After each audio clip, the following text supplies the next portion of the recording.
Alors moi j'ai une position particulière, je suis un homme, mais j'ai 2 associés EES, femmes. Nous sommes 3 associés dans ce cabinet, 2 femmes, un homme. J'appartiens à un univers professionnel, le droit, qui est majoritairement féminin aujourd'hui. 60% des avocats sont des avocates, 60% des juges sont des magistrates. La littérature dans laquelle je baigne est majoritairement achetée et lue par des femmes. Les patrons des maisons d'édition sont désormais majoritairement des patronnes. Donc je vis dans, on va dire, 2 parties de la société où les femmes ont enfin la place qu'elles méritaient, ou en tout cas ont même une représentation sans doute plus importante que leur représentation mathématique ou arithmétique. C'est-à-dire, et en même temps, je m'en inquiète toujours parce que là où on cède de la place, entre guillemets, aux femmes, il ne faut pas nécessairement y voir un combat pour l'égalité gagnée, il faut s'inquiéter de la paupérisation d'un métier.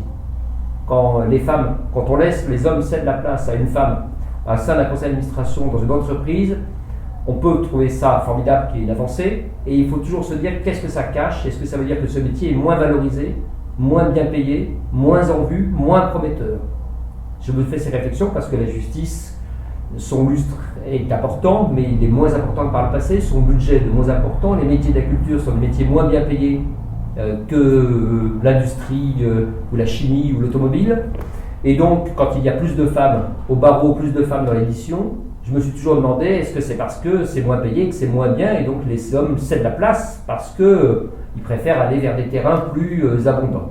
Et vous avez obtenu des réponses à ces interrogations? C'est une interrogation permanente, c'est un danger qu'il faut toujours guetter, en se disant c'est formidable de faire rentrer des femmes au conseil d'administration ou au conseil de l'ordre du barreau de Paris où j'ai siégé. Quand j'y suis rentré, il y avait très peu de femmes. Donc quand j'ai été élu, il y avait un tiers d'élus femmes alors qu'elles représentaient déjà 60% de la profession. Donc il y avait un problème. Mais j'ai eu la chance d'avoir une bâtonnière, c'est-à-dire d'être élu sous la présidence au barreau de Paris d'une femme, Christiane Ferrand-Schul, qui était la 2e femme bâtonnière de cette profession, avec 30 000 avocats à réglementer, en tout cas à diriger. Et il y a une chose importante pour laquelle moi je suis en faveur. On s'est posé la question de cette distorsion. Un tiers de femmes dans la représentation, 60% dans les troupes, il y a manifestement un problème. Ce problème peut se régler sur 1 ou 2 générations, par de la bonne volonté. Mais 1 ou 2 générations, c'est long.